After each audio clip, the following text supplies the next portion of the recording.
Saudara-saudara, Bapak dan Ibu serta pemuda yang hadir dalam ibadah kita pada sore hari ini.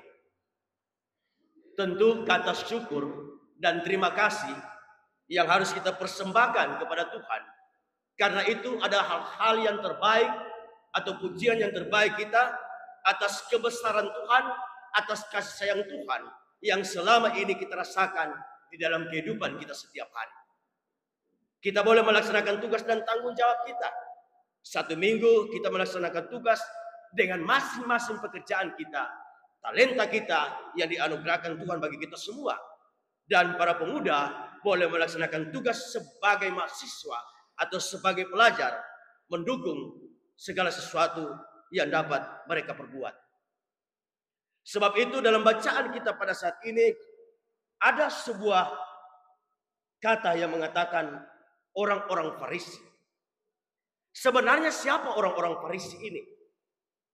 Mengapa orang-orang Farisi ini suka sekali membenci Tuhan Yesus? Mengapa orang-orang Farisi ini sangat tidak suka dengan pengajaran-pengajaran yang dilakukan oleh Tuhan Yesus tentang kasih itu? Nah, orang-orang Farisi ini merupakan sekte agama yang berpengaruh dalam agama Yahudi pada zaman Kristus dalam gereja mula-mula. Itulah mereka. Mereka dikenal sebagai orang-orang yang menekankan tentang kesalehan pribadi, sementara mereka tidak saleh. Farisi artinya terpisah. Mereka suka untuk memisahkan diri mereka dengan orang-orang lain dan menganggap diri mereka benar. Sehingga setiap apa yang dilakukan Tuhan Yesus, mereka merasa tersaing. Mereka adalah orang-orang yang taat kepada hukum Taurat, 600 hukum Taurat mereka harus hafal dalam ritual keagamaan mereka. Orang Farisi sebagian besar adalah pengusaha kelas menengah, pemimpin sinagoge atau pemimpin gereja. Tetapi yang menjadi persoalan, kenapa mereka sebagai pemimpin gereja tidak mau mendengarkan apa yang diajarkan oleh Yesus Kristus?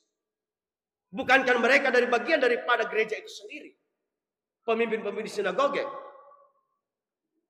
Sebenarnya apa yang mereka inginkan? Ternyata orang Farisi, mereka mencemooh Tuhan itu.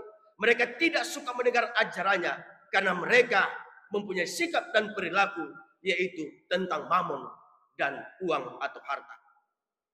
Semua yang mereka lakukan, tugas pelayanan mereka hanya berpikir tentang uang. Bagaimana mereka akan mendapat harta untuk kehidupan mereka.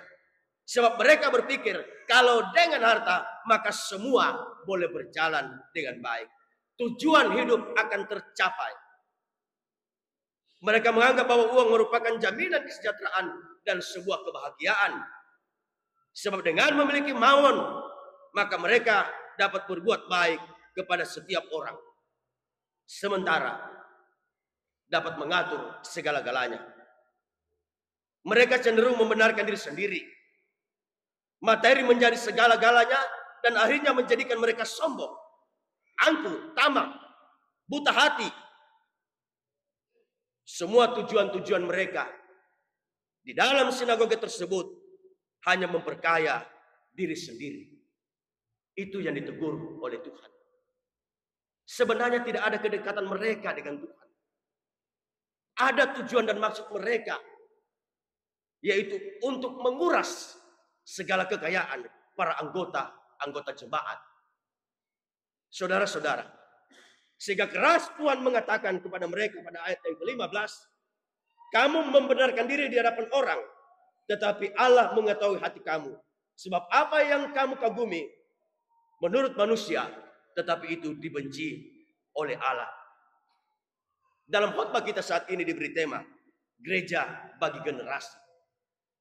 Tentu ada tugas yang sangat berat dari orang tua, ada tugas yang sangat berat dari gereja untuk melakukan pembinaan, untuk melakukan pengertian kepada pemuda-pemuda, kepada anggota-anggota gereja, kepada generasi muda untuk tetap berdiam dan melakukan segala kehendak Tuhan di dalam hidup mereka. Bukan memikirkan tentang kekayaan. Sebab kekayaan itu diberi oleh Allah bagi kita. Tidak ada yang melarang kita untuk kaya. Tetapi jangan dengan kekayaan itu kita jauh dari Tuhan. Jangan dengan kekayaan itu kita menjadi sombong tamak, bahkan membenci Allah. Sebab Allah kita adalah Allah yang cemburu. Allah yang akan membalaskan kesalahan bapa kepada anak-anaknya, kepada keturunan ketiga dari orang-orang yang membenci Allah itu. Dia akan cemburu kalau melihat umatnya menyembah Allah lain.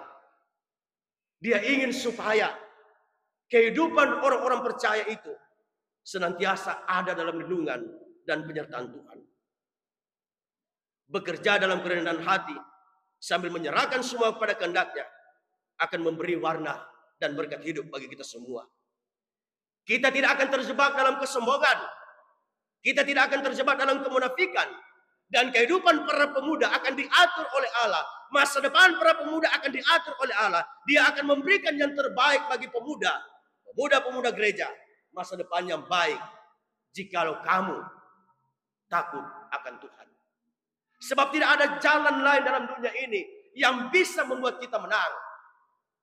Sebab tidak ada keselamatan lain dalam dunia ini yang memberikan kita keselamatan. Kecuali Kristus Tuhan Allah kita. Kata orang, jangan jual Tuhan.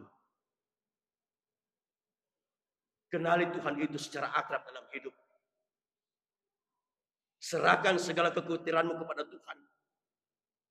Maka Tuhan akan membuka jalan di setiap perjalanan kehidupanmu.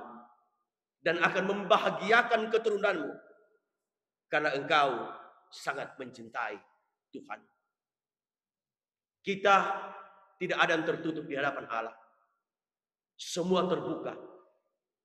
Hati kita diketahui oleh Tuhan. Sebelum kita berbuat, Tuhan sudah tahu apa yang kita akan berbuat. Sebelum kita membelokkan arah hidup kita ke jalan yang tidak dikehendaki oleh Tuhan, Tuhan sudah tahu. Tetapi Tuhan ingin kejujuran bagi kita semua. Agar supaya kita tidak mengagumi apa yang ada dalam dunia ini. Agar supaya kita tidak bertuhan kepada apa yang dalam dunia ini. Sebab semua itu dibenci oleh Allah. Mari kita bersama-sama mengerjakan segala perintah Allah. Mengerjakan kebenaran firman Allah. Sebab dunia ini tidak baik-baik saja. Kita sementara diarahkan oleh dunia untuk jauh dengan Allah. Tapi kalau kita beriman dan kuat, maka dunia tidak bisa menjauhkan kita dari Allah. Kita akan semakin dekat. Dan pasti kebahagiaan akan menjadi hidup kita sebagai orang percaya. Terpujilah Yesus Kristus. Amin.